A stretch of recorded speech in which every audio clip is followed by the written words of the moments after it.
Parce que dès qu'il y avait une crise, une épidémie, une crise vaccinale, j'étais sollicité. Tous les gens dans les divers gouvernements, qu'ils soient de droite ou de gauche, ils m'adoraient. Les journalistes m'adoraient. J'étais invité régulièrement sur les plateaux de télévision, au journal de 20 heures. Et puis, ce qui m'a frappé, c'est que du jour au lendemain, quand j'ai continué à dire la vérité, c'était quasiment du jour au lendemain, j'ai basculé dans la trappe des charlatans. J'étais devenu du mec super qui était capable de conseiller les ministres, qui avait un super CV, une super expérience que tout le monde appréciait. Et d'un seul coup, voilà, on m'a jeté à la poubelle.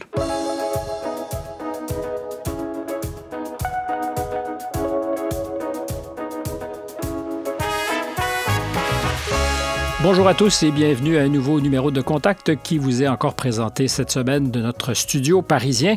Si vous avez surveillé vos calendriers, vous savez très probablement que nous sommes plus ou moins 4 ans après la pandémie qui a brutalement stoppé nos vies. C'était en mars 2020 et qui les a bousculés durablement depuis, c'est le moins qu'on puisse dire. Une crise sanitaire qui est devenue rapidement une crise de confiance et puis une crise politique qui nous ont, toutes ces crises, beaucoup divisées. Aujourd'hui, le professeur Christian Perronne, ancien chef du service des maladies infectieuses de l'hôpital de Garches, longtemps conseiller de plusieurs gouvernements français en matière de santé publique et puis aussi conseiller auprès de l'OMS pour la politique vaccinale européenne. Christian Perronne, bonjour, merci d'être avec nous. Bonjour, je suis ravi d'être avec vous aujourd'hui. Plaisir de vous retrouver parce que j'ai souvenir d'un entretien que nous avions fait en pleine crise en juillet. Tout à fait, c'était au tout début de la crise. Juillet 2020. Première question, donc, est-ce que vous aviez, une fois dans votre vie, imaginé le combat que vous alliez mener? Aucunement, parce que moi, j'étais plutôt à la fin de ma carrière. J'ai pris ma retraite il y a 1 an et demi à la date prévue, à 68 ans. Donc, je pensais vivre des jours heureux après ma carrière. Et puis, quand la crise est arrivée, je me suis dit, mais ça va pas, ça part dans tous les sens. Et au vu de mon expérience, je dit, c'est pas possible. Il faut quand même que je dise ce que je pense à propos des décisions gouvernementales qui me paraissaient totalement ubuesques et déconnectées surtout de la réalité de terrain, de la réalité scientifique. Ce que vous avez écrit dans 3 livres qui sont parus très rapidement, justement, dans la foulée de la crise, vous disiez que vous aviez peut-être vocation à vivre une belle vie douce après avoir travaillé longtemps. Je me suis même posé, moi, la question il y a quelques semaines avant de vous inviter. Je me suis dit, ça va être galère parce que d'inviter les COVID-résistants, c'est de s'exposer, en fait, à ce qui est devenu le débat. Il y a des gens qui ne vous écouteront pas et sont convaincus que vous êtes dangereux, que votre parole est dangereuse. D'autres nous écouteront peut-être et trouveront que je suis trop critique en vous posant des questions. Avez-vous déjà imaginé un monde où, sur des enjeux aussi fondamentaux, nous puissions être à ce point polarisés et ne plus s'écouter? Non, j'aurais jamais pensé à ça. Alors, il se trouve que moi, j'ai une carrière d'infectiologue. J'étais professeur de maladies infectieuses et tropicales dans un hôpital universitaire parisien, dans un grand groupe hospitalier public. Donc voilà, j'étais enseignant à la faculté, chercheur. Mais un petit peu par le hasard de l'histoire, j'ai été sollicité à plusieurs occasions pour faire partie de grandes instances françaises. Alors la dernière, c'était le Haut Conseil de la Santé publique, mais il y en a eu plusieurs. J'ai présidé aussi le comité technique des vaccinations, qui est le comité officiel qui fait la politique vaccinale pour la France. Donc, par définition, vous ne pouvez pas vous définir comme anti-vax. Ben non, parce que j'ai toujours défendu le vaccin, ça bien entendu. Les vrais vaccins, je parle pas de ce soi-disant vaccin Covid, qui est une rigolade, c'est pas un vaccin, mais les vaccins, je les ai toujours défendus. Sauf que maintenant, j'ai un peu perdu confiance dans l'industrie pharmaceutique. Ça, c'est un débat nouveau. Voilà, donc, presque à mi-temps, pendant 20 ans, ou plus de 15 ans, j'ai présidé les plus hautes fonctions dans des commissions officielles. J'ai rencontré beaucoup de ministres, leurs conseillers, toutes les délégations officielles. J'ai travaillé à l'Agence du médicament, etc. J'ai même été vice-président du groupe d'experts pour les vaccins à l'OMS pour l'Europe. Alors, l'Europe de l'OMS, c'est la grande Europe qui va jusqu'à Vladivostok, qui inclut l'Asie centrale, l'Europe du Nord, la Turquie, Israël. Donc, c'est une très grande Europe. Donc, pendant des années, j'ai eu la confiance de toutes les autorités des grands pays, y compris de mon pays. Et puis, donc je pense que j'avais le savoir-faire pour pouvoir juger de la crise. Et vous étiez auprès du pouvoir politique pendant l'essentiel, sinon la quasi-totalité de votre carrière, une référence. On vous consultait et particulièrement en matière d'épidémie, de pandémie à plus forte raison. Parce que dès qu'il y avait une crise, une épidémie, une crise vaccinale, j'étais sollicité. Tous les gens dans les divers gouvernements, qu'ils soient de droite ou de gauche, ils m'adoraient. Les journalistes m'adoraient. J'étais invité régulièrement sur les plateaux de télévision, au journal de 20 heures. Et puis, ce qui m'a frappé, c'est que du jour au lendemain, quand j'ai continué à dire la vérité, c'était quasiment du jour au lendemain, j'ai basculé dans la trappe des charlatans. J'étais devenu du mec super qui était capable de conseiller les ministres, qui avait un super CV, une super expérience que tout le monde appréciait. Et d'un seul coup, voilà, on m'a jeté à la poubelle. Vous dites, j'ai continué à dire la vérité. Est-ce qu'il y a un moment dans le parcours où vous avez douté de vous? Parce que ça arrive, moi, dans ma pratique, régulièrement, je me dis, est-ce que j'ai des billets qui me font en répétition m'entêter du côté de ce qui n'est justement pas la vérité ou le réel? Avez-vous eu ces doutes? J'ai pas eu ce doute. Alors, j'ai eu des doutes quelquefois sur moi-même dans ma vie personnelle. Mais là, sur cette histoire professionnelle, j'ai eu aucun doute. Alors, c'est vrai que j'étais habitué au combat depuis une vingtaine d'années pour défendre les malades sur la maladie de Lyme, parce qu'il y avait une histoire militaire derrière. Avec la maladie de Lyme, politiquement, on n'a pas le droit d'exister, donc on en reparlera peut-être. Mais donc j'ai été habitué à me confronter à mes collègues infectiologues, à des autorités ministérielles, parce qu'ils étaient sous l'influence des Américains pour dire que la maladie de Lyme n'existait pas. Donc j'avais un peu l'habitude de vous frotter à de la résistance. De me frotter, mais c'était pas aussi dramatique qu'avec le Covid, où là j'en ai pris plein la figure, parce que ça, finalement, j'étais une voix, je pense, crédible, qui remettait en cause ce que disait le gouvernement, qui était basé sur aucune donnée scientifique. Et je suis fier de l'avoir fait finalement, et c'est vrai que ça a été difficile pour moi par moment, mais j'ai jamais douté de ce que je faisais. Je vais vous poser la question très simplement. Qu'est-ce qui s'est passé? À quel moment dans cette crise, parce qu'on est à 4 ans, donc probablement en février, mars ou avril 2020, vous avez senti que vous basculiez, non pas par rapport à vos convictions à vous, mais par rapport à tout ce qu'autour de vous, on était prêt à dire ou qu'on disait? Ça m'a sauté aux yeux, je dirais à la première seconde en mars 2020, parce que toutes les décisions prises, en plus, ce qui m'a fait beaucoup de peine, c'est que les décisions étaient prises par qui? Par des ministres que Véran, je le connaissais pas, mais Agnès Buzyn, je la connaissais, Jérôme Salomon, qui était le directeur général de la santé, qu'après les Français appelaient le croque-mort national, parce que c'est lui qui tous les soirs annonçait le nombre de morts. Et je l'ai connu interne, c'est moi qui l'ai fait grandir dans mon service, je l'ai nommé professeur dans mon service, donc je le connaissais par cœur. Puis Jérôme, moi je l'ai connu comme un gars bien, qui aimait les procédures. Je dis avec lui, ça va être fait aux petits oignons, ça va être bien carré. Puis quand j'ai vu que toutes les décisions partaient à l'inverse de ce qu'il fallait faire, j'ai eu un choc. D'abord que j'ai gardé pour moi, puis au bout de quelques jours, je dis c'est pas possible, et j'ai commencé à parler dans les médias. Qu'on soit bien clair, pour ceux qui vous découvrent aujourd'hui, vous avez à aucun moment de cette crise sous-estimé les dangers liés à la COVID.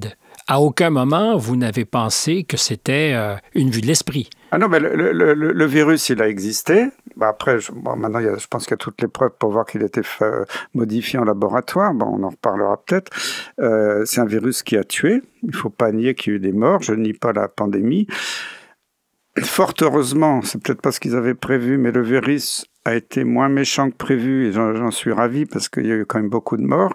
Il a surtout tué des personnes très âgées, qui avaient plus de 85 ans, ou des personnes qui avaient de gros facteurs de risque, des diabètes très sévères, des obésités morbides. C'est pas un petit obèse, c'est un obèse de 150-200 kilos, des gens qui avaient des maladies cardiovasculaires, respiratoires déjà très sévères, et que le Covid a emporté. Ça, faut pas le nier. Il y a eu beaucoup de morts dans le monde, et il faut leur rendre hommage, ainsi qu'à leurs familles.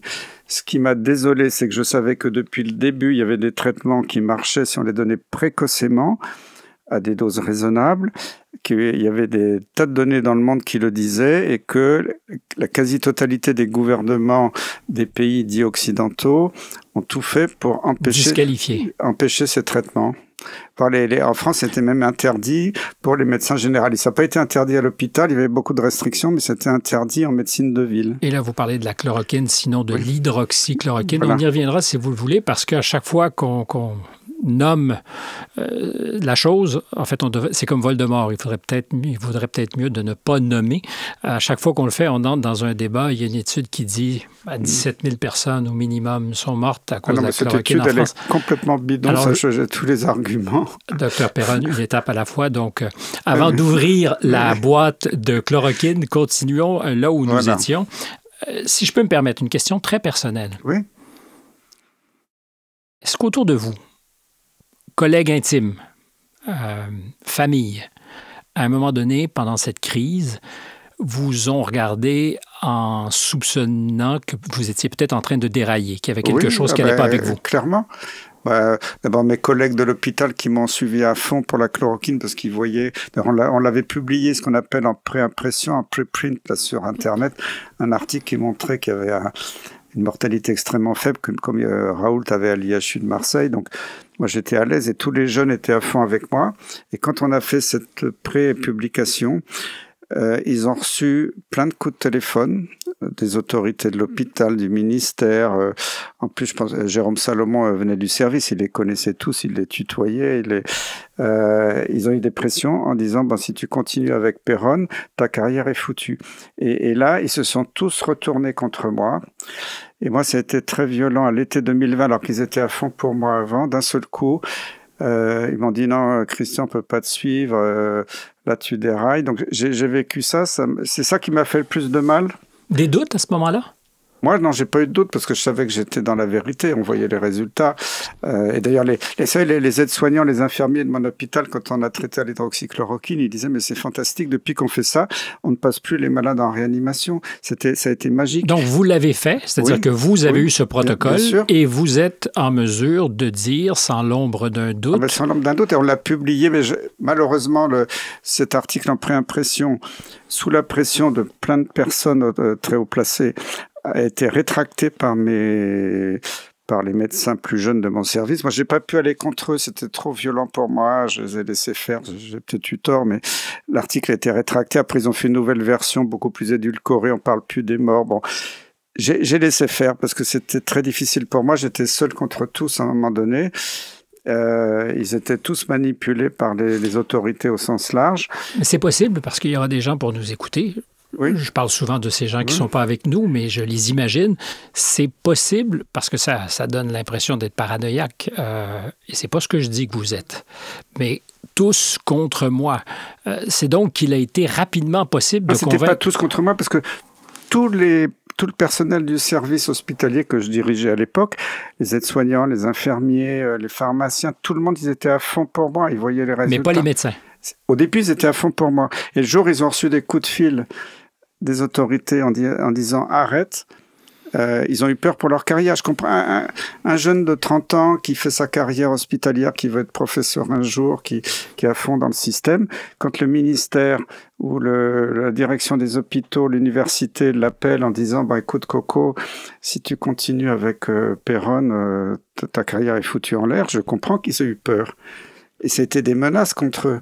Et c'est pour ça qu'ils se sont retournés. Mais je leur pardonne, je leur en veux pas. Peut-être que si j'avais été à leur place, j'aurais peut-être été comme ça, j'en sais rien. Mais c'est la question que j'allais vous poser. Si vous aviez eu 30 ans et une vie... Ça aurait été beaucoup plus difficile. Je peux pas dire ce que j'aurais fait, parce que c'est comme les journalistes aussi qui relaient n'importe quoi, des choses totalement fausses que... Pas tous les journalistes. Non, mais certains, pas vous. Non, mais je me sentais pas visé. J'essaie d'éviter les généralisations. Non, mais je sais, parce qu'en plus, c'était des amis. Alors, j'étais très copain avec beaucoup de journalistes. Ils m'invitaient tout le temps sur les chaînes majeures. Et ils m'ont dit, Christian, on sait que tu as raison, mais on n'a plus le droit de t'inviter. Ça vous a été dit comme ça? Oui, bien sûr. Mais ils m'ont dit, tu comprends, moi, je suis marié, j'ai 2 enfants en bas âge, j'ai fait un emprunt pour payer mon appartement, je peux pas me permettre d'être viré. Et donc, ils ferment leur petite bouche parce qu'ils ont très peur. Et beaucoup vivent dans la peur actuellement. C'est ça qui est terrible.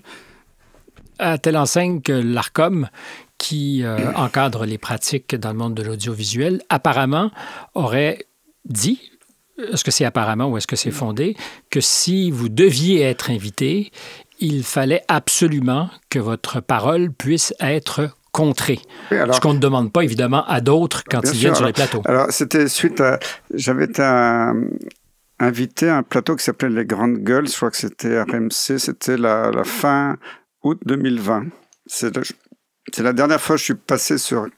J'ai été réinvité occasionnellement. Je les remercie par quelques journalistes comme Morandini ou il y a eu Pascal Praud qui m'ont réinvité 2-3 fois, mais sinon, j'ai plus le droit d'être invité. Il y avait eu un communiqué officiel, alors ça s'appelait pas l'ARCOM, ils ont changé de nom, c'était le Conseil supérieur de l'audiovisuel, puis ils ont changé de nom entre-temps. Elle fait un communiqué pour dire, oui, effectivement, vous n'avez plus le droit d'inviter le professeur Perron si il n'y a pas des gens qui disent le contraire en face. Et pourtant, dans l'émission où j'étais, il y avait plusieurs personnes qui arrêtaient pas de me titiller, de dire le contraire de ce que je disais. Donc, ça me paraissait bizarre parce que justement, il y avait des contradicteurs. Et à chaque fois que j'avais été invité, j'ai rarement été tout seul. Mais alors, ce qui me choque, c'est que quand vous avez ces médecins de plateau qui disaient vraiment n'importe quoi, que c'était pas basé sur des preuves, ils étaient tout seuls. Et là, l'ARCOM n'a pas réagi en disant pourquoi cette personne n'a pas un débat. Cette parole n'avait pas besoin d'être gainée. Voilà. Et c'était juste un coup de fil du gouvernement pour dire il faut arrêter que Perron, parce que je sais que je leur faisais très peur parce que vu ma position, les fonctions que j'ai occupées, vous étiez crédible. Ils ne pouvaient pas dire que j'étais un idiot du village, peut-être que certains l'ont dit sur Internet, mais je m'en moque. Mais j'étais crédible et c'est ça qui leur faisait le plus peur. La famille? La famille, ça a été dur. Bon, ils comprennent, mais au début, ils comprenaient pas complètement. Ils avaient peur. Même s'ils comprenaient un peu, ils avaient peur pour moi. Parce que la famille sont comme des proches qui vous aiment. Ils se disent, Christian, il part tout seul en guerre comme Don Quichotte. Là, je pense qu'ils ont plus eu peur. Et ça a été difficile parce que du coup, ils me soutenaient pas toujours. Ça vous a tenté, ça vous est passé par la tête de dire, je ferme ma gueule puis je vis tranquillou? Je sais que jusqu'à ma mort, je préfère mourir que de fermer ma gueule. Hein. Ça, c'est clair pour moi. Qu'est-ce que vous avez compris dont vous n'aviez jamais peut-être vu avant? Alors, ce que j'ai compris, c'est que moi, je pensais naïvement vivre en démocratie, comme les Canadiens pensaient vivre en démocratie. Et d'un seul coup, j'ai vu qu'il y avait des choses qui n'étaient pas normales, qui n'étaient pas conformes aux règles de la démocratie, qu'on tombait dans une sorte de tyrannie sanitaire sur des arguments qui n'étaient pas du tout scientifiques. On nous faisait croire, parce qu'on réunissait un petit groupe d'experts aux ordres, que soi-disant c'était le consensus scientifique. Et quand j'ai vu que tout ça a été manipulé, organisé depuis des années... Vraiment? Mais il y a les preuves. Attendez, il ne faut pas être naïf. La couverture du journal Vie économiste en janvier 2019, donc 9 mois avant la pandémie officielle, il y avait tous les symboles de la pandémie. Il y avait même le pangolin, il y avait le QR code dans la main, il y avait le... Mais ça peut être aussi un hasard, ça peut non, être... c'est pas un hasard, parce qu'il y avait les chevaliers de l'Apocalypse qui étaient masqués, il y a eu là quand même l'Event 201, l'événement 201, que Bill Gates, avec des autorités américaines du plus haut niveau, dont l'armée a fait aux États-Unis plusieurs semaines avant la pandémie. Des simulations. Oui, en disant attention, une pandémie va venir, etc. Le coronavirus, ils savaient déjà que c'était un coronavirus. Donc, faut pas nous prendre pour... Et quand les fabricants de vaccins qui ont commandé les fioles, les flacons aux fabricants allemands de flacons en verre avant le début de la pandémie... Mais est-ce que ça confine pas à une espèce de discours paranoïaque complotiste? C'est pas, encore une fois, ce que je vous reproche, ou sinon, vous êtes carrément complotiste parce que vous pensez qu'il y a un complot. Mais ce sont des faits. Oui. Moi, je suis pas complotiste. Moi, avant, j'aurais jamais imaginé tout ça. Quand je vois les faits, qu'on commande des fioles avant qu'il y ait la pandémie, qu'on déclare la pandémie, ils se sont jamais cachés qu'ils allaient le faire. Jamais. Même aujourd'hui, ils ne se cachent pas de ce qu'ils vont faire sur le contrôle des populations. Tout est annoncé, c'est leur technique de communication. Donc, c'était dit avant. Moi, c'est vrai que j'ai pas fait attention sur le moment. On m'aurait dit ça. Vous savez, un Français, on lui aurait dit en septembre, même juste avant Wuhan, en septembre 2019, ah ben vous savez, l'année prochaine, vous n'aurez pas le droit de sortir de chez vous, il faudra signer une autorisation, vous serez masqué, vous n'aurez plus le droit d'aller travailler, vous n'aurez plus le droit de voyager. Et ils auraient dit, mais vous êtes complètement fous, vous êtes complotistes, c'est quoi ce délire? C'est impossible, on est en démocratie. Et puis un an après, ils étaient tous soumis. Ah oui, on va tous mourir, parce qu'on nous baratinait sur des chiffres qui étaient manipulés. Parce qu'en fait, là, il n'y a pas eu beaucoup de morts. Malheureusement, il y a eu des morts, donc je respecte ces morts. Hein. Mais à l'échelon de la population, il n'y a pas eu de surmortalité dans la plupart des pays. Sauf chez il y en a eu quand même dans certains pays. Mesurer des gens très à risque, avec des statistiques souvent faussées, parce que moi je le sais en France, tous les gens qui mouraient, c'était le Covid pendant la crise. Hein. Je le sais, parce qu'on fait... Et puis les tests PCR qui étaient beaucoup trop sensibles, où des gens en pleine forme avaient des PCR positives, tous les gens qui mouraient avaient un test PCR positif, on les mettait dans les statistiques Covid, ce qui était totalement faux. Donc ça, je l'ai vu de mes yeux vus, donc ça, j'en suis convaincu.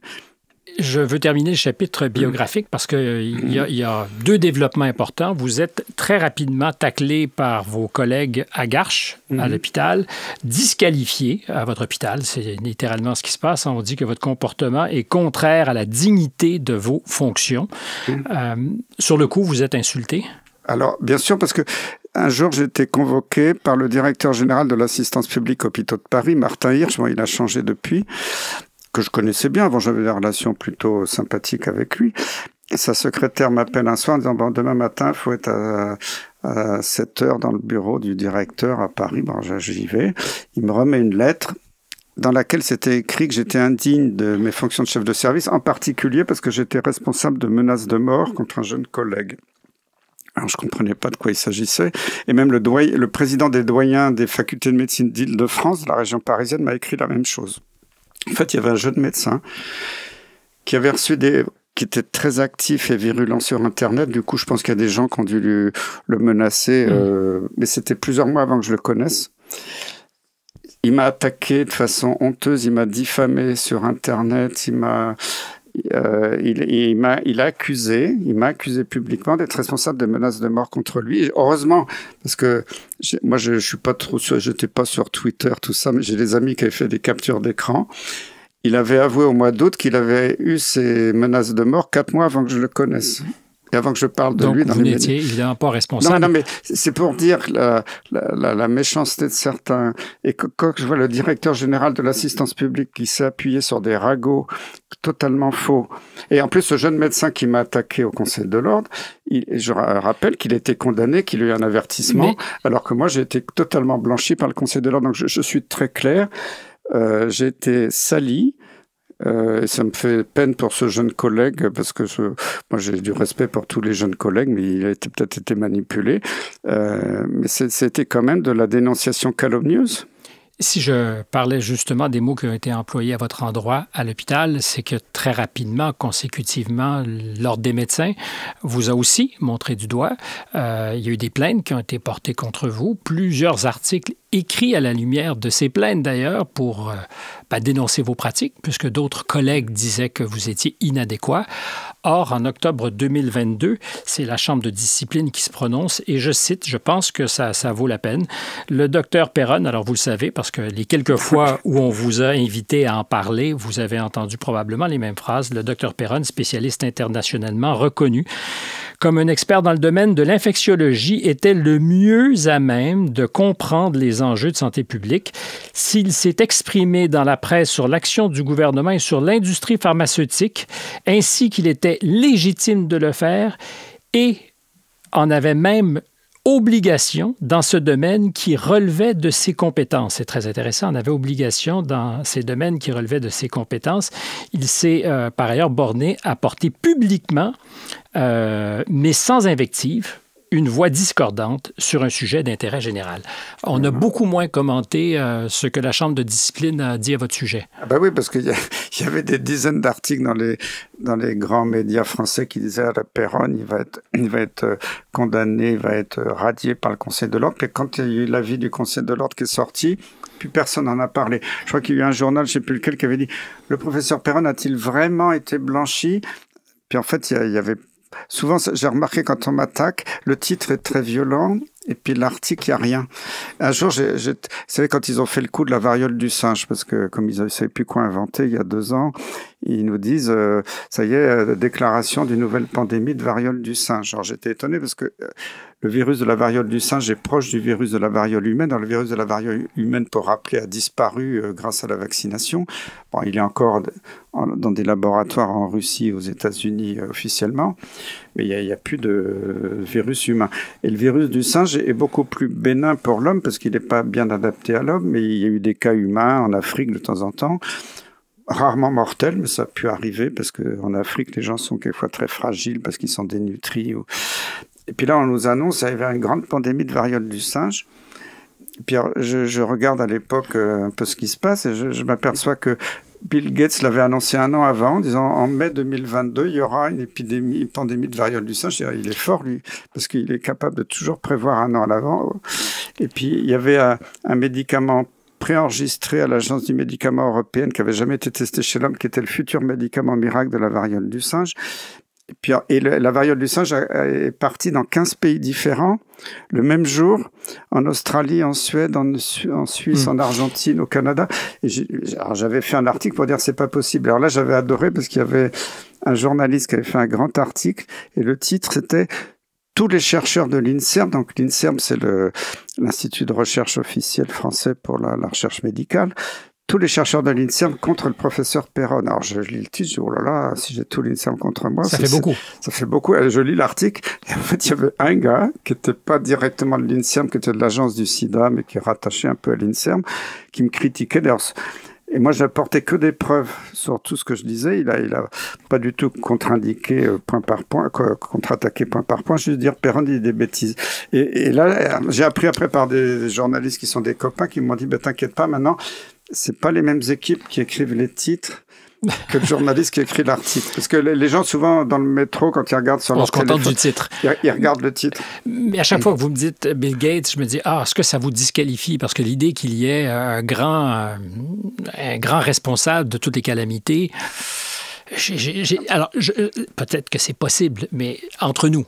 Oui, Bill Gates, moi j'ai vu son action à l'OMS, j'ai travaillé à l'OMS pendant des années. Racontez. Alors c'est lui qui est le premier fournisseur financier. Il y a la fondation Bill Gates, Bill et Melinda Gates en premier, puis après il y a Gavi qui est Global Alliance for Vaccine and Immunization qui est aussi une dépendance de Bill Gates. Et puis après, il y a l'industrie pharmaceutique aussi qui contribue beaucoup. Et donc moi, quand j'ai commencé à l'OMS, il y avait 1 ou 2 représentants de cette fondation Gavi dans les réunions internationales. Et au bout de quelques années, il y en avait une dizaine. Ils ont proliféré. Et j'ai vu comment tout avait été infiltré. Et moi, quand j'étais... parce que Bill Gates, en fait, il touche énormément d'argent des États.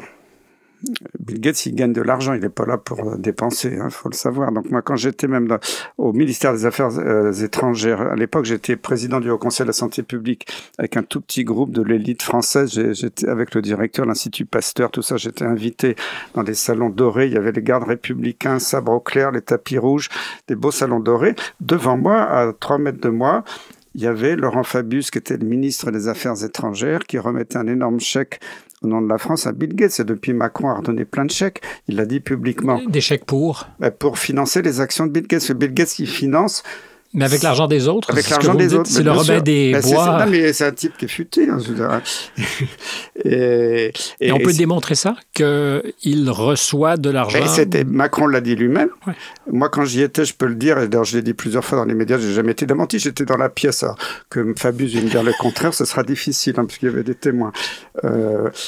Mais s'il voulait notre bien, alors je fais l'avocat du diable, oui. Si M. Gates n'était animé que parce qu'il est plus sachant que nous tous, là vous voyez évidemment que je suis un peu ironique, mais s'il voulait notre bien et que tout ça était pour faire en sorte que nous vivions collectivement mieux.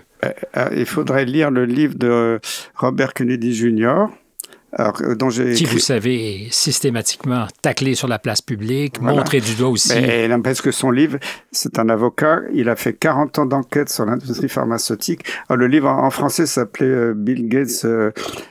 il y avait Big Pharma, Bill Gates, je ne sais plus dans quel ordre. Enfin, j'ai écrit la préface de l'édition française. Et honnêtement, au début, j'y croyais pas trop. Quand j'ai lu le livre, J'étais impressionné. Il apporte toutes les preuves sur des crapuleries faites dans les études cliniques. Et il a été écrit en disant, il dit n'importe quoi. Il est avocat, et c'est pas un idiot comme ça qui se lance à écrire des choses sans preuve. Il a jamais été attaqué une seule fois en diffamation en justice aux États-Unis. Parce que tout ce qu'il dit, j'étais impressionné. Il y a des dizaines et des dizaines de pages de références où tout ce qu'il dit est prouvé. Et quand on lit ça, on est impressionné par ce qui se passe. Alors, est-ce qu'on est collectivement crédule et on arrive effectivement à disqualifier, décrédibiliser ceux qui disent ce qu'on ne devrait pas entendre, dans le fond? Crédule, effectivement. Moi aussi, j'étais crédule et j'en veux pas aux gens qui sont crédules. Vous savez, c'est difficile pour les gens d'accepter aujourd'hui, alors que depuis la Deuxième Guerre mondiale, on pensait enfin sortir des tyrannies, être en démocratie, avoir un avenir merveilleux pour nos enfants, de se dire non, maintenant on est face à des gouvernements qui ne veulent pas notre bien. Qu'est-ce que vous croyez maintenant? Ah ben bien sûr, ils veulent pas notre bien, ils veulent nous contrôler et c'est pas qu'en France, c'est dans tous les pays dits occidentaux, hein, parce que il y a beaucoup plus de liberté aujourd'hui, je pense en Asie, en Afrique ou même en Russie. Je dis pas que Poutine ce soit un grand démocrate, mais Enfin, je sais pas si je serais prêt, moi, à déménager demain matin à Moscou. Moi, si je suis inquiété en France, je préfère vivre à Moscou, c'est clair. Hein. Je veux dire, il y a une liberté d'expression aujourd'hui en Russie. Vous pensez vraiment? Je le tiens de journalistes russes qui viennent en France, qui sont sidérés. Et même, moi, ce qui m'a frappé, j'ai eu dans mes parce que maintenant j'ai pris ma retraite, mais il y a encore pas si longtemps, j'avais des patients en consultation. Certains venaient des pays de l'Est. Ils étaient nés à Varsovie, en Yougoslavie, du temps du communisme. Et quand ils ont vu ce qui se passait en France, déjà ils m'en parlaient il y a 4 ans, 3 ans, oh là là, ce qu'on est en train de voir s'installer en France et dans les autres pays, ça nous rappelle tellement ce qu'on a vécu à Varsovie ou à Belgrade ou à Prague, à l'époque, la pire époque de l'Union soviétique et de la dictature communiste. Et ça, ce sont des malades des pays de l'Est, ils l'ont tout de suite senti. Alors que les Français continuaient à être manipulés par les médias. Mais vous savez, comme moi, qu'en disant si je suis inquiété, je m'en vais vivre à Moscou, il y a une frange importante de ceux qui vous écoutent qui vont dire c'est l'idiot utile de la propagande russe. Non, mais moi je suis pas. Poutine, c'est pas un enfant de cœur. Je pense qu'il a fait des choses pas très belles dans sa vie. Ceci dit, il a beaucoup fait pour l'économie russe et les Russes l'adorent. Bon, c'est comme ça. Moi, je suis pas spécialement pro-Poutine, anti-Poutine, mais je peux aussi me réfugier en Afrique, en Asie ou dans d'autres pays. Non, mais je veux dire, c'est pas... Vous en êtes là à penser qu'il faudra demander refuge?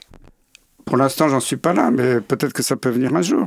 Parce qu'il y a quand même des menaces de temps en temps. Heureusement, elles n'ont pas été jusqu'au bout, mais bon... Quel type de menaces? De vous obliger à fermer votre bouche.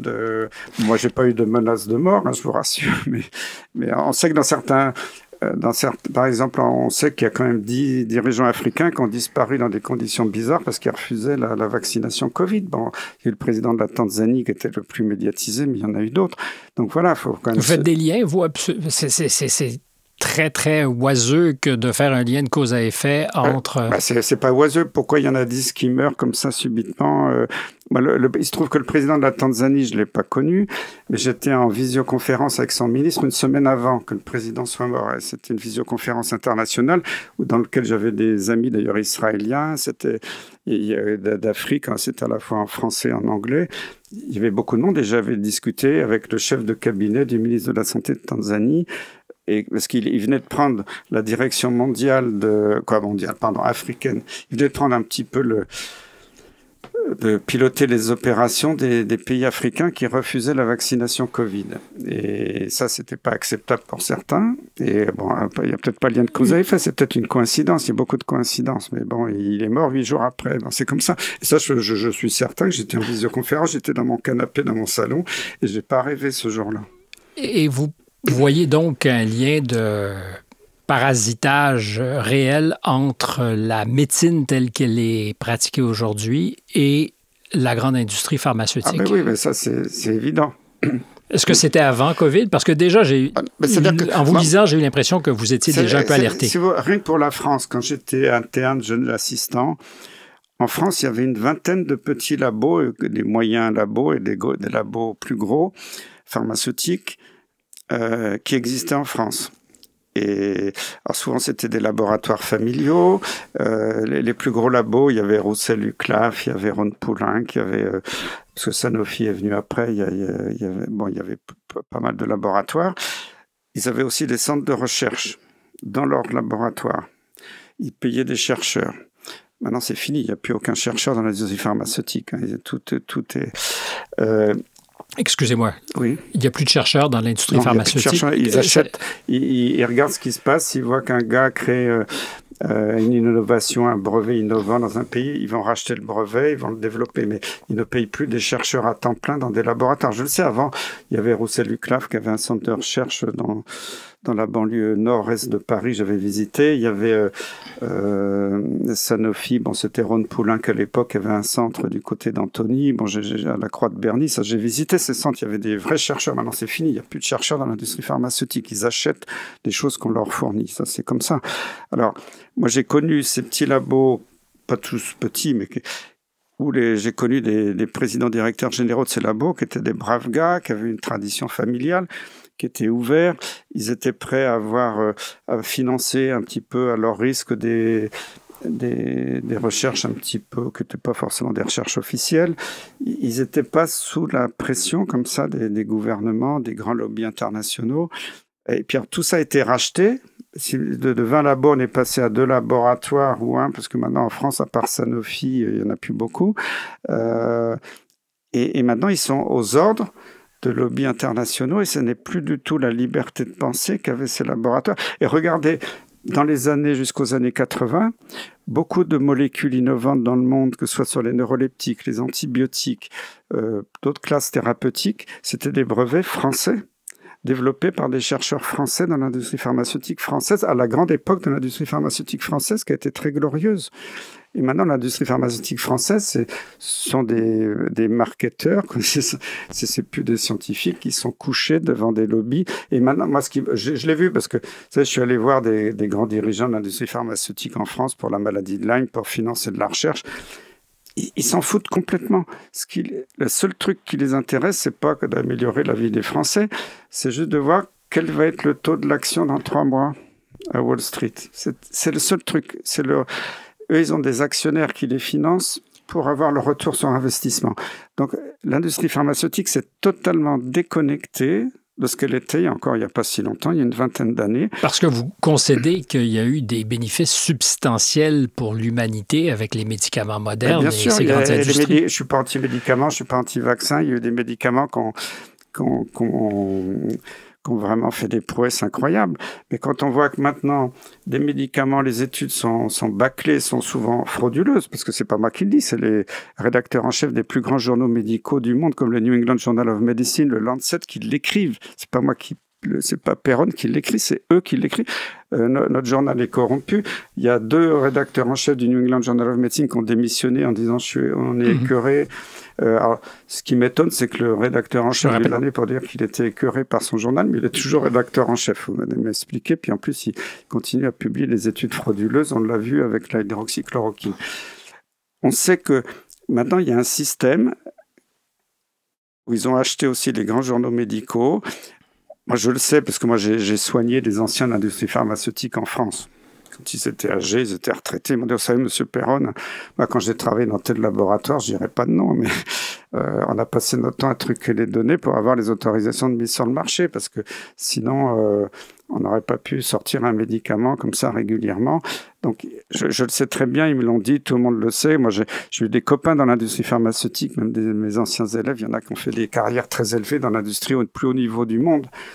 Mais est-ce qu'ils vendent leurs âmes nécessairement en acceptant de passer outre tout ce qu'ils voient et entendent? Ben oui, parce que sinon ils perdent leur job, ils sont très bien payés.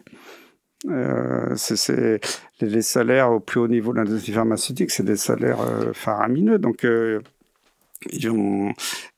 moi, j'avais un copain aussi, il prenait sa retraite d'un grand labo. Il m'a dit, tu sais, Christian, je pourrais te raconter des tas de choses sur ce que j'ai vu, la corruption dans mon labo, mais je le dirai pas parce que je veux passer une retraite tranquille et je veux pas le dire publiquement. Mais je le sais, c'est pas un seul témoignage, c'est des dizaines de témoignages. Tout le monde le sait. Tout le monde le sait. Et tout le monde se tait. Dans le milieu. Mais c'est l'omerta. C'est l'omerta, bien entendu.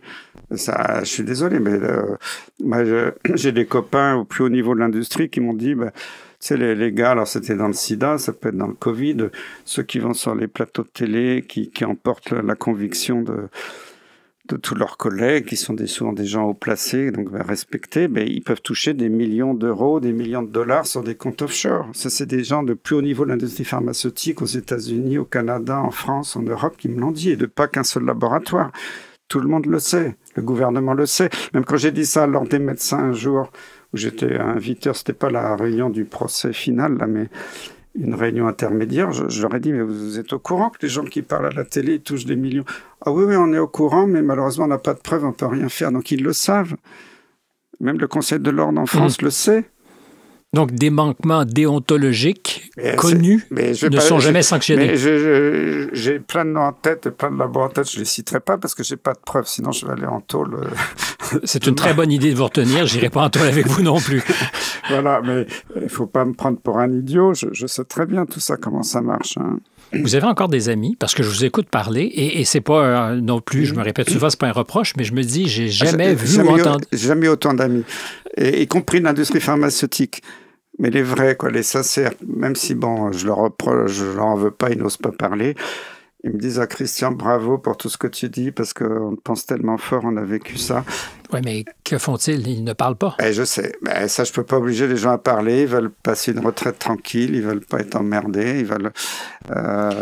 Mais ce que ça dit, c'est que la médecine dans nos pays, et à plus forte raison dans des univers comme le Canada ou la France où il y a une médecine publique, est sous influence. Bien sûr. Et ça, moi j'ai découvert ça. C'est pour ça que je remercie toujours les milliardaires là, qui veulent nous contrôler. C'est grâce à eux que j'ai compris qu'on était manipulés bien avant le Covid. Mais regardez, la manipulation des facs de médecine, ça a commencé dans les années 20. J'ai découvert ça tout récemment. C'est quand Rockefeller a fait fortune dans le pétrole. Il a acheté toute l'industrie chimique américaine. L'industrie chimique, c'est ce qui a développé les premiers médicaments.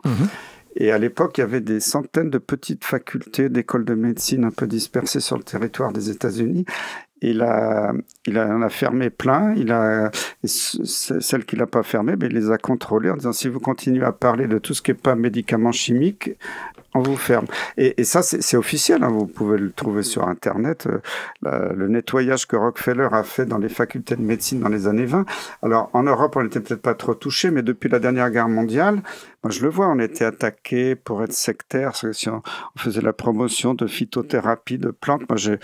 Ça m'a écœuré l'histoire de l'artémisia avec le paludisme. C'est une plante qui marche merveilleusement bien. On a fait une étude randomisée en Afrique. J'étais attaqué. Et contestée par plusieurs, vos études. Pourquoi contester? Réfléchissez. Parce que ça coûte probablement moins cher. Parce que Bill Gates a dit qu'il ne croyait pas du tout aux plantes. Et que c'est lui qui l'a dit publiquement dans le film. Il y a un film qui s'appelait Malaria Business. On voit Bill Gates qui dit « Je ne crois pas aux plantes. La seule solution pour l'Afrique, le paludisme, c'est un vaccin. » Ça fait plus de 20 ans qu'ils cherchent un vaccin. Ils n'ont jamais trouvé. Même s'ils ont publié quelquefois, si on a trouvé le vaccin, ça marchait à peine. Ça a été abandonné. Bon, là, on fait une étude randomisée, 1000 malades. Contre le traitement de référence, il n'y a pas photo, ça marche bien mieux, il y a 0 rechute, c'est fantastique. Mais vous admettez qu'il y a peut-être quelques erreurs méthodologiques. Alors, j'admets, je vais préciser ça, c'est très bien de le dire, c'est que nous, on avait très peu d'argent. Donc, on n'avait pas tout. Quand on faisait une grande étude de l'industrie pharmaceutique, il y a des milliers de dollars, tout est fait de façon nickel. Il y a eu quelques erreurs dans les bases de données. Mais on l'a dit publiquement, même avant toute cette histoire. Il y a eu deux centres où ils sont trompés dans la liste de randomisation. Ils l'ont pas fait dans le bon ordre. Mais enfin, ceci dit, à la fin, ceux qui avaient eu l'artémisia étaient bien ceux qui avaient eu... Donc, ça changeait pas les résultats. C'était des bêtises. Et puis aussi, ce qu'avaient pas compris nos détracteurs, c'est qu'en Afrique, les infirmiers qui étaient formés depuis 20 ans pour compter les plasmodias, c'est-à-dire les parasites dans les cellules, ils avaient une méthode un peu semi-quantitative, c'est-à-dire qu'ils arrondissaient toujours aux chiffres inférieurs ou supérieurs, mais ils avaient appris comme ça.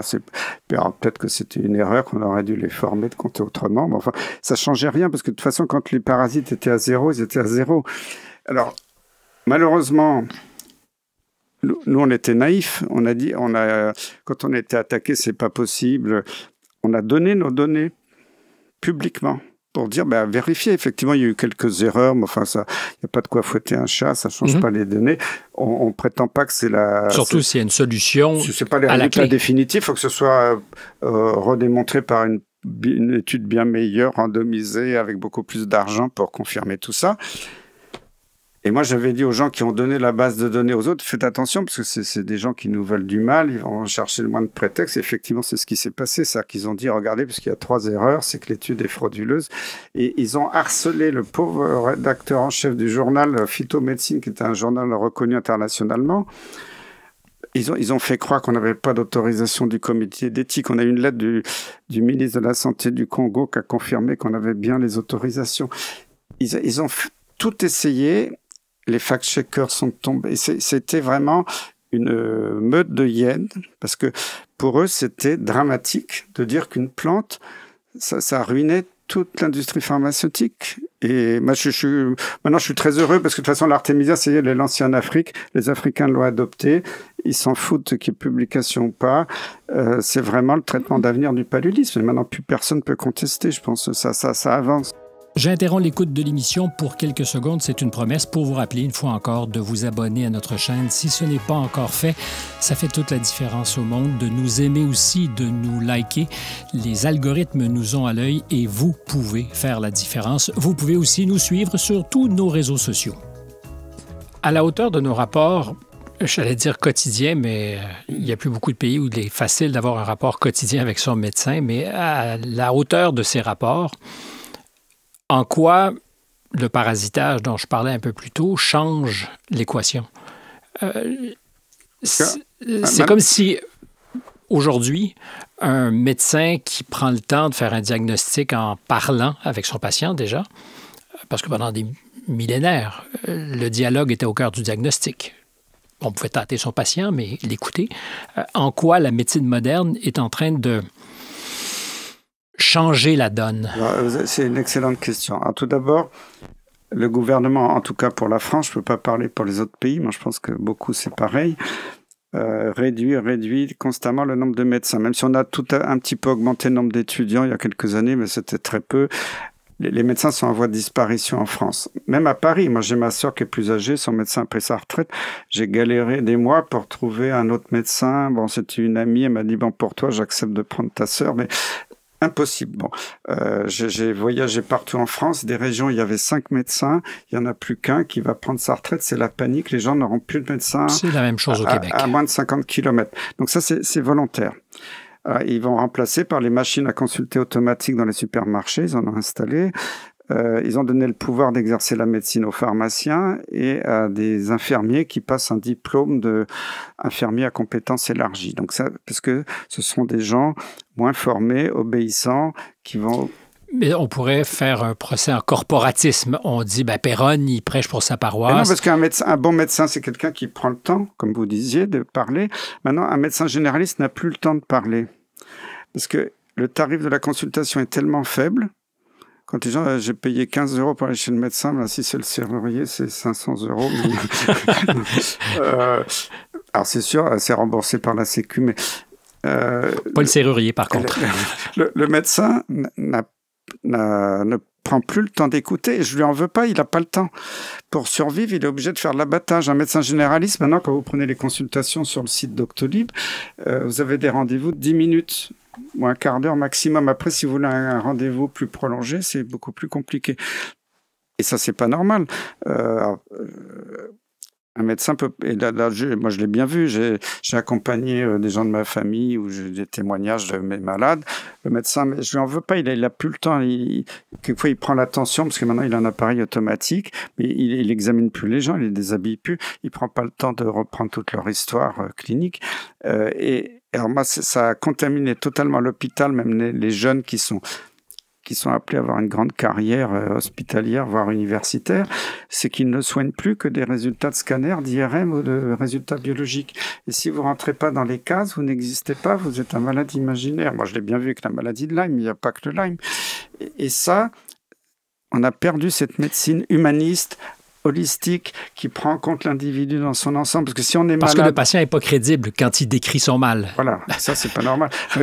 J'ai toujours dit, si un patient dit « j'ai mal », il l'invente pas. Bon, quelquefois, il peut simuler un petit peu, mais moi, dans ma vie, j'en ai vu des simulateurs, mais c'est une minorité.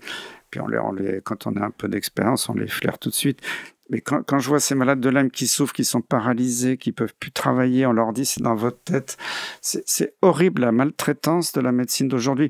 Qu'on enlève des enfants par des juges à leurs parents parce que l'enfant est malade et paralysé, on dit que c'est la faute des parents. Je dis pas qu'il n'y a pas des abus sur les enfants, ça existe, mais là j'ai vu des cas où les parents étaient parfaitement aimants et tout ça, et j'ai vu des choses atroces. Et cette médecine moderne est en train de se déshumaniser complètement. Il n'y a plus cette relation de confiance entre le patient, son médecin. Moi j'ai suivi beaucoup de maladies chroniques parce qu'au début de ma carrière comme assistant, j'ai eu beaucoup de sida. Les sida, c'était des gens jeunes, il y en a beaucoup qui mouraient, c'était quand même une maladie très grave. J'ai suivi pendant plusieurs mois, plusieurs années. Bon, après, heureusement, il y a eu des traitements qui ont commencé à bien marcher. Mais j'avais presque une relation amicale avec mes patients parce que on les connaît, ils font confiance, on les revoit régulièrement. Et c'est pareil avec mes malades de Lyme que j'ai suivis pendant des semaines, des mois et quelquefois des années. Et cette relation de confiance entre le médecin et son patient, elle est fondamentale. Quel est l'intérêt d'organiser, si c'est organisé, le délitement des rapports entre les médecins et leurs patients, de rendre la médecine froide et distante? Parce qu'ils veulent que, je crois que c'est l'industrie pharmaceutique, veut imposer des médicaments miracles pour des trucs et qu'on obéisse tous. Pourquoi il y a cette nouvelle loi sur les dérives sectaires? Si un médecin n'est pas d'accord avec le médicament qui est promu par les autorités, il peut avoir un an de prison et 300 000, ou je sais plus, dans ces 30 000 euros d'amende, je ne sais plus le tarif. C'est hallucinant. Article 4 de cette nouvelle loi sur les dérives sectaires. Je me permets de vous poser la question à la volée, puisque vous soulevez l'enjeu. Vous auriez pu, vous, comme d'autres, Raoult et d'autres médecins, être mis en tôle et à l'amende pour avoir, par exemple, refusé le traitement recommandé? Bien sûr. Ben oui, c'est ça qui est très grave.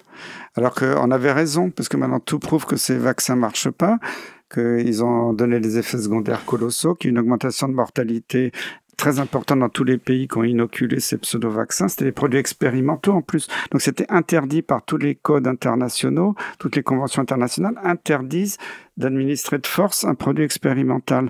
Donc ils ont violé toutes les conventions légales, y compris les conventions internationales. Et les gens ont accepté ça parce qu'on leur a fait peur. Si on était sur une chaîne publique ou un média plus traditionnel, il faudrait que je vous interrompe immédiatement. Je l'ai déjà dit. Je vous interromps pour dire, quelles sont les preuves de ces preuves, dommages collatéraux, de ces effets secondaires. Et il y a un ministre à la manœuvre ici, parce que vous avez intenté une poursuite, je pense, contre le ministre qui disait qu'il n'y avait aucun effet secondaire au vaccin. Et l'affaire n'a même pas été entendue. Elle a été entendue parce que, alors, ils ont rejeté, on a porté plainte contre les 7 juges de la commission qui quand même pas argumenté pourquoi ils rejetaient, parce que dans la loi française, normalement, quand il y a un rejet, les juges doivent justifier. Ils l'ont pas fait. Donc déjà, deuxième illégalité. Alors, pour l'instant, on attend, parce qu'il se trouve qu'il y a beaucoup d'associations, dans Vérity France ou Émoncic, des associations de victimes du vaccin, qui ont porté plainte en même temps que nous, juste après. Eux, ils n'ont pas encore eu la réponse. Bon, je pense que j'ai pas beaucoup d'illusions, mais enfin, on verra. Donc ça a quand même traîné en longueur, donc l'affaire n'est pas classée, parce que je sais que ça a beaucoup embarrassé, parce que on a porté les preuves, hein, c'est comme toujours, hein, quand les chiffres officiels, même si c'est largement sous-estimé, il y a des effets secondaires graves, des morts. Il y a des statistiques totalement officielles par l'Agence du médicament française, européenne, les banques de données aux États-Unis. Donc c'est pas des choses qu'on invente. Et surtout, c'est même reconnu par les autorités. C'est ça qui m'affole. C'est que depuis 2021, il y a une augmentation importante de la mortalité, y compris chez les jeunes, dans tous les pays qui ont vacciné. Surmortalité. Alors, je vous avais entendu le dire, j'ai fait mes devoirs. Et il y a une baisse de la fécondité. Alors, Macron l'a reconnu lui-même, il a dit l'autre jour, c'est curieux, il y a une baisse de fécondité chez les Français, il va falloir réarmer les Français, comme si on réarmait les Français pour faire des enfants. Non, mais Et alors, c'est réarmer la charge du sperme. C'est voilà, probablement c'est de ça qu'il voulait dire. Parce qu'il y a une chute du nombre de spermatozoïdes. Ça a été montré dans des études depuis quelque temps. Alors, il peut y avoir aussi les perturbateurs endocriniens, des produits chimiques, des pesticides. Oui, parce que ça précède largement ce genre de soupçon. Voilà, ça existait depuis 20 ans. Tandis que là, alors que finalement, c'est ce qu'il faut lire le livre de Pierre Chaillot, qui n'a fait que réanalyser les données officielles des statistiques de l'INSEE, qui est l'Institut national des statistiques en France. Et sur ces données, on voit que finalement, la petite surmortalité du Covid n'a pas été pire que certaines années de grippe. Bon. En revanche, il y a une surmortalité certaine chez les gens très à risque, comme je disais, les gens très âgés avec des facteurs de risque majeurs. Mais là, il y a une surmortalité qui touche des jeunes et qui n'était pas liée. Parce que moi, je l'ai vécu, le Covid, à l'hôpital. J'étais encore à l'hôpital. La première vague était méchante pour les gens à risque. La deuxième vague était encore un peu méchante.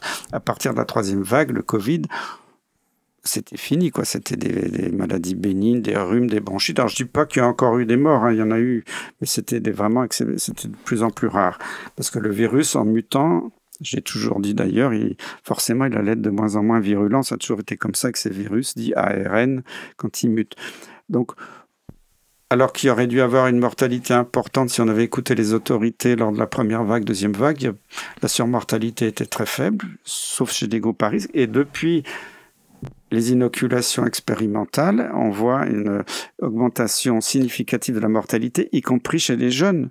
C'est ça qui est terrible. Alors, je disais que j'ai fait mes devoirs parce que je ne voulais pas être pris devant vous à dire oui sans être capable de contre-argumenter.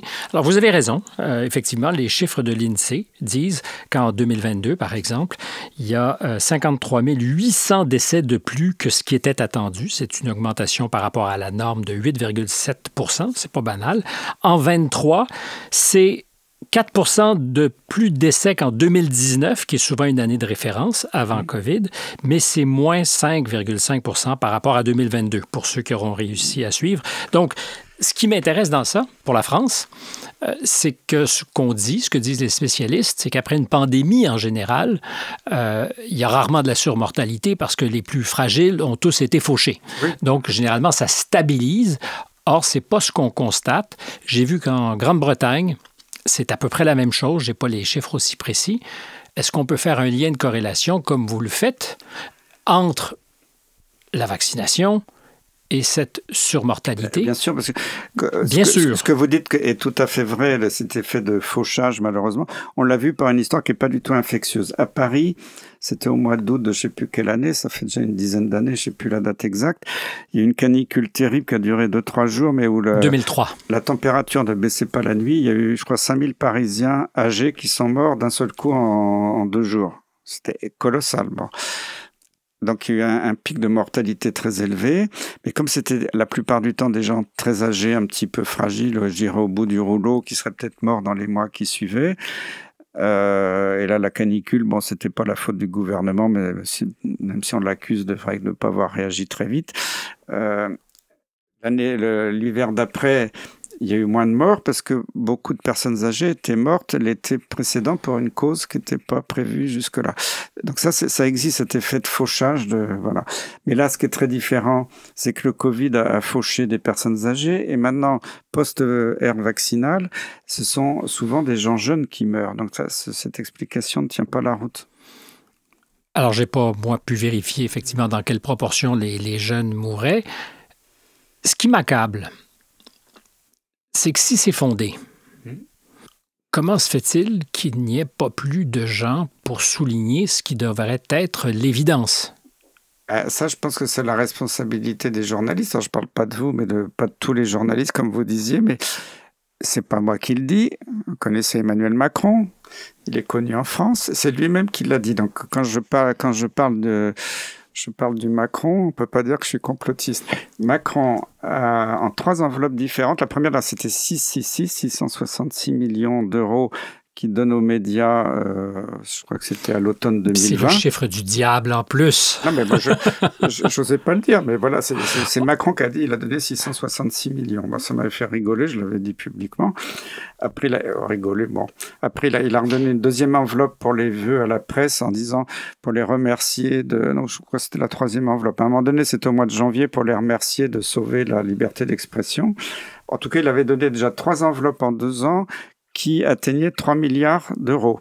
Ouais, j'ai essayé de chercher le chiffre. Il l'a dit, non, mais c'est Macron lui-même qui l'a dit. Ça, je peux. D'ailleurs, je l'ai dit 15 000 fois, je n'ai jamais été attaqué. Parce que ça, c'était les interviews de Macron lui-même. Alors, il a donné beaucoup de sous et vous pensez qu'il a acheté de la complaisance? 3 milliards pour des médias, quand même, ça fait beaucoup. Quand il ne peut pas donner 1 milliard aux hôpitaux qui sont en train de crever, que les gens meurent aux urgences. Il y a des urgences en France, dans des CHU, les gens attendent 3 jours sur un brancard, non nourris, on ne leur donne pas à boire. Une personne âgée ne peut pas se lever pour aller aux toilettes. Et il y en a qui meurent, et ça, c'est Et avec 1 milliard, on pourrait construire plusieurs hôpitaux, payer des infirmières. Christian Perron, faisons l'hypothèse que la presse française est sous influence.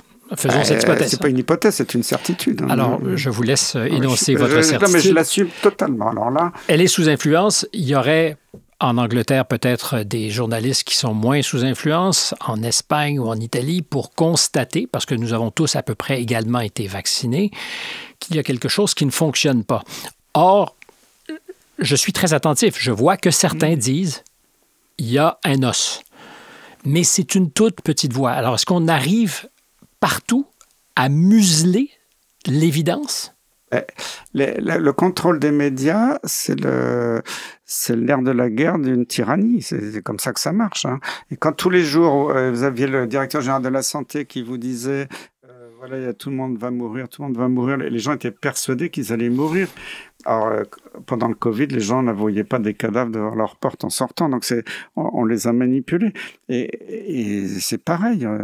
Les médias, si je dis quelque chose, Perron, c'est même pas la peine de l'écouter, il dit n'importe quoi. Mais jamais, j'ai été attaqué très souvent. J'ai eu des contre-articles contre moi. Jamais dans ces articles, il y avait un seul argument scientifique un petit peu posé pour s'opposer à ce que je disais. Moi, tout ce que je disais, je mettais les preuves. Eux, ils disent, Perron dit n'importe quoi, mais ils mettent aucune preuve. Et on les écoute parce que... Ils ont l'autorité. Ils ont l'autorité, puis forcément, s'ils passent au journal de 20 heures d'une grande chaîne, ils ont des millions de gens qui les regardent. Voilà, et ça c'est pas normal. Et moi, je pense que les médias jouent un rôle terrible dans cette affaire. C'est pas normal que... Avant, on dit du temps de De Gaulle, il y avait l'ORTF, il y avait une seule télévision publique. Et c'est vrai qu'on reprochait à la télévision d'être la voix du général, ce qui était possible dans certains, peut-être pas toujours, mais enfin... Souvent le cas, oui. Souvent le cas, il faut reconnaître. Bon, après, quand avec Mitterrand, il y a eu on a libéré un petit peu les médias, que ça s'est privatisé, tout le monde a applaudi en disant voilà, on aura une diversité.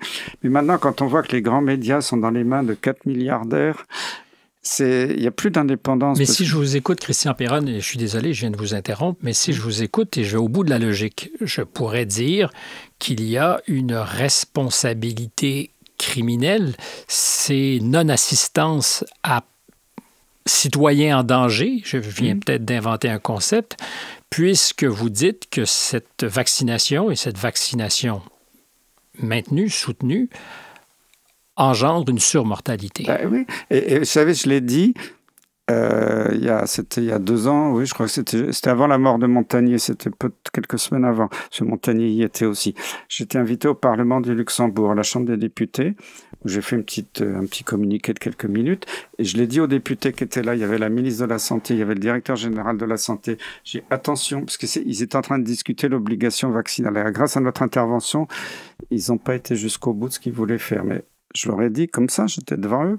Attention, vous savez qu'injecter un produit expérimental, c'est contre les conventions internationales, c'est contre le code de Nuremberg, c'est assimilable à un crime contre l'humanité. Tous les députés qui vont signer ce genre de texte seront un jour condamnés à titre pénal et personnel. Et je l'ai dit aux députés français, je l'ai dit plein de fois dans les interviews. Attention, tout député qui vote des lois comme ça d'obligation sans réfléchir parce qu'ils sont manipulés, un jour, ils ne se rendent pas compte que, parce que là, pour l'instant, le gouvernement est tout puissant, mais ça ne va pas durer. On voit que tout est en train de s'écrouler. Mais ça fait beaucoup de gens manipulés, hein, Christian Perron. Mais bien sûr, mais c'est facile avec des milliards. On achète ce qu'on veut avec des milliards, c'est très facile. Moi, si on me donne des milliards, je peux manipuler tout le monde. Ce ne serait pas ma tasse de thé. Mais vous avez écrit un livre dont le titre était « Y a-t-il une erreur qu'ils n'ont pas commise ?» à la lumière de ce que vous dites. Parce que c'est gros, c'est énorme. Ça défrise les sceptiques.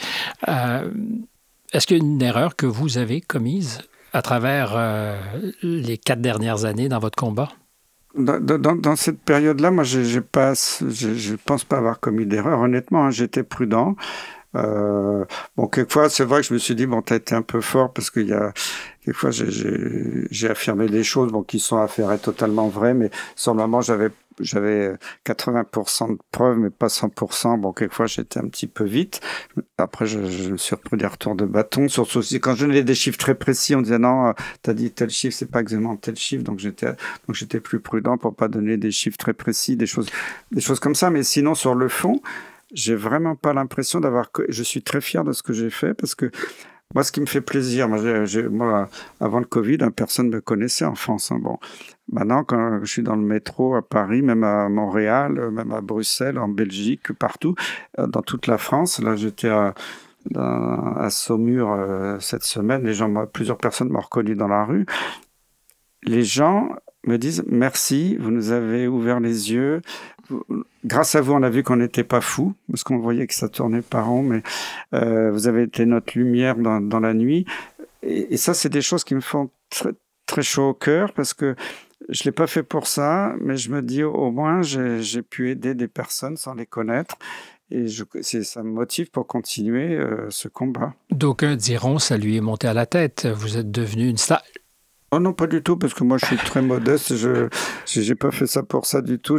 Ceux qui me connaissaient dans ma carrière, ils n'ont jamais vu que j'avais pris la grosse tête. Pourtant, j'avais des positions importantes. Et justement, ce que les gens appréciaient, d'ailleurs, j'avais gardé tous les témoignages des membres de la commission du Haut Conseil que j'avais présidé quand il y avait le renouvellement pour me remercier, qui étaient pourtant des très grosses pointures de la médecine et de la santé publique en France, ou de la virologie, ou de tout ce qu'on veut. Ils ont toujours apprécié justement ma simplicité, et que les rapports étaient, parce qu'ici, après moi je peux être jugé parti, mais ils estimaient assez simple et direct avec moi. Sinon j'aurais pas été renouvelé dans ces présidences pendant 15 ans. Ça, quand quelqu'un est à la tête d'une commission qui emmerde tout le monde, ou qu'il a la grosse tête, en général, il se fait virer pour n'importe quel prétexte. Moi, les gens, au contraire, c'est moi qui ai démissionné du Haut Conseil, c'est pas eux qui m'ont viré, ils voulaient me garder, le gouvernement. Et c'est moi qui disais ça déraille, parce qu'ils nous avaient enlevé tous les moyens, on ne pouvait plus travailler dans les bonnes conditions. Et moi, j'ai dit, c'est pas possible de continuer comme ça, on va droit dans le mur. Ils nous demandaient de plus en plus d'avis, mais on avait de moins en moins de moyens pour analyser ce qu'ils nous demandaient. C'était très dangereux pour moi et j'ai dit je continue pas comme ça. Donc c'est moi qui ai démissionné parce qu'ils voulaient que je reste. Il y a un risque d'être victime d'un biais de confirmation, cette idée que l'on cherche toujours là où on sait qu'on trouvera une preuve qui confirme la voie sur laquelle nous sommes. Et évidemment aussi une subjectivité qui est le fait de tout le monde. J'ai la mienne, vous avez la vôtre. Parce que ce que vous dites est tellement radicalement dissonant de ce qui est entendu. Il n'y a tellement pas de réserve dans ce que vous dites que... On ne peut pas avoir de réserve si on a les faits devant soi. Quand il y a l'hydroxychloroquine, il ne faut quand même pas oublier qu'Anthony Fauci lui-même, qui était le directeur de la branche maladies infectieuses du NIH, le NIH c'est comme l'INSERM en France, c'est le grand centre de recherche, sauf que le budget du NIH c'est des milliards de dollars, c'est pas la même somme que ce qu'on a en France. Mais Fauci lui-même, dans un grand journal américain, avait écrit il y a plusieurs années que si un jour il y a une épidémie de Covid, ça ne s'appelait pas Covid, mais de coronavirus dans le monde après le SRAS, l'hydroxychloroquine serait évidemment le médicament de choix. Bon, c'est lui qui l'a écrit. Après, il a oublié, il a tourné sa veste. Il y avait des arguments en Chine sur le SRAS. Après, même quand il y a eu le Covid, il y avait même des publications chinoises qui commençaient à sortir que ça marchait. Je l'ai étudié. Bon, Raoult en a parlé. Quand j'ai vu sur ces 25 malades la chute de la charge virale, il a été imprudent dans sa com. Il a peut-être dit de façon trop... Mais 25 malades pour une étude par rapport à celle qui a été faite à Lyon récemment qui dit... Et en fait... Mais non, il y a maintenant... Raoult en a 30 000 malades. Mais ce que je constate, c'est qu'à chaque fois qu'on a ces conversations, et vous prêchez à quelqu'un qui est très ouvert... Oui. c'est qu'on finit toujours par raccrocher sur l'étude qui fait notre affaire. Et non, parce que 25 malades en statistique, si quelque chose est significatif sur 25, c'est bien plus puissant que sur 1000. C'est la statistique de base. Là, c'était pas sur le devenir des malades à long terme, leur survie, c'était sur la chute de la charge virale. Et là, il avait dit, fin de partie, c'est joué. Il avait raison. Ben, après, je reconnais qu'il était peut-être un peu maladroit dans sa communication, parce qu'il l'a dit de façon trop ouverte et que les gens étaient pas prêts. Mais l'étude, elle était imparable. Elle a été attaquée de façon non scientifique. Mais qu'est-ce qu'on fait avec cette étude de Lyon aujourd'hui Vous savez qu'on a publié quand même, on a attaqué le journal qui a toujours pas répondu parce que les données ont été complètement fabriquées. On l'a tout démonté avec un groupe Qui a démonté l'étude? Un groupe avec l'association Bon Sens, dont je suis vice-président, avec des experts. Il y a plus de malades en Belgique qu'il y en a dans l'étude qu'il y en a en Belgique. Je ne vais pas rentrer dans tous les détails. Il y a des monstruosités scientifiques qui sont impossibles dans une analyse scientifique. Visiblement, c'est une étude qui ne tient pas la route. On a demandé la rétractation auprès du journal, qui pour l'instant n'a pas donné suite. On parle d'une étude donc qui faisait la démonstration apparemment de pas démonstration, qui a inventé l'histoire que la chloroquine. La chloroquine n'a jamais. Pourquoi il y a des milliards de gens non mais quand même l'ont reçu. Non mais pourquoi des milliards de gens en ont pris dans le monde pendant 20 ans, 30 ans, sont pas morts, et d'un seul coup sur une étude en France et en Belgique, il y a 17 000 morts. Mais ça tient pas la route une seconde. Tout ça est totalement fabriqué. Et pourquoi? Dans les études qui étaient contre, parce qu'il y en a eu des études qui ont montré que la chloroquine ne marchait pas, on l'a donné le dernier jour. Trop tard. Avant que le malade passe en réanimation. Et moi, j'ai attaqué dans le New England Journal of Medicine, c'est publié, vous pouvez vérifier, une lettre, quand l'étude de l'OMS, Recovery, qui était une étude anglaise, mais qui était financée par l'OMS, ils ont utilisé 4 fois la dose maximum autorisée chez l'homme, qui était une dose toxique, potentiellement mortelle, parce que l'hydroxychloroquine, si on l'utilise en surdosage, c'est un médicament du suicide quand même. Hein.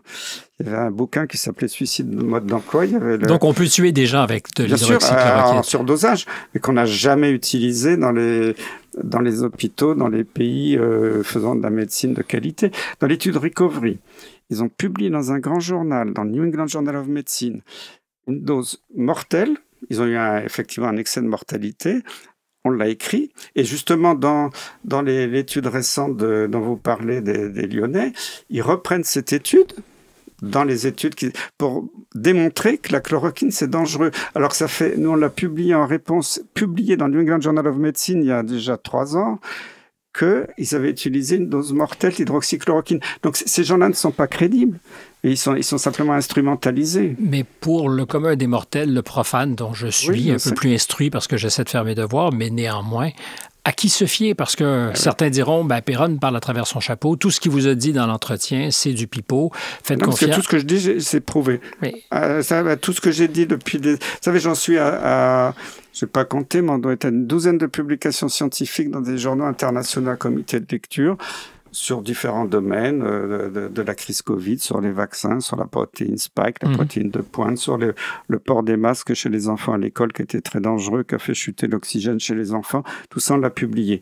Alors, on est attaqué en disant, ouais, mais alors, Perron et ses copains, ils publient pas dans les plus grands journaux médicaux, parce que les plus grands journaux médicaux, ils sont achetés. On peut plus publier. Donc, on est obligé de publier dans des journaux qui sont moins cotés, qui sont plus ouverts, mais voilà, on n'a pas accès quand on est dissident aux plus grands journaux médicaux. Bon, on a essayé, même dans la maladie de Lyme, si vous publiez contre la doxa de la maladie de Lyme, vous êtes laminé.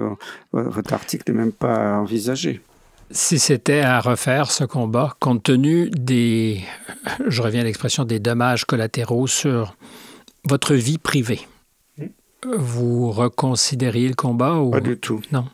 Pour moi, ce combat est plus important que ma vie. Je peux pas le laisser j'ai des enfants, j'ai des petits-enfants, maintenant j'en ai 3.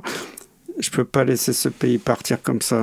Moi, j'aimais la France, même s'il y a eu quelques défauts dans l'histoire, mais la France est un beau pays, qui était un bel exemple de démocratie. J'adore la culture française. Même si de temps en temps les hommes politiques ont été corrompus, bon, ça c'est arrivé partout, mais on pouvait le tolérer. Mais là de voir qu'on rentre dans une tyrannie, pas seulement sanitaire, qui est beaucoup plus globale, moi, je peux pas vivre comme ça sans me battre. Et je sais que je suis menacé, je suis attaqué régulièrement. Mais il faut voir que ça se passe aussi aux États-Unis. Hein. Moi, là, dans quelques jours, là, je vais à Washington et je vais d'ailleurs être invité à parler quelques minutes devant le Sénat américain. Parce que ce que je fais est aussi vu de l'étranger. Il ne faut pas croire que je suis juste le petit Français d'embrylliste. Alors je ne pense pas. Je suis déjà allé au Québec, je suis déjà allé dans beaucoup de pays. Je vais aller prochainement encore en Suisse, à l'ONU, à l'OMS. C'est un combat qui est mondial et tant pis si j'en ai pris plein la figure. Moi, je pense avec mes tripes, j'ai mes convictions, mon éthique. Et je peux pas laisser une petite bande de personnes comme ça faire autant de mal à nos citoyens, et aux Français, et aux gens en général dans le monde. Christian Perronne, c'est un message retentissant, c'est le moins que je puis dire. Merci, c'est très émouvant de vous écouter quand vous dites que c'est plus important que votre vie.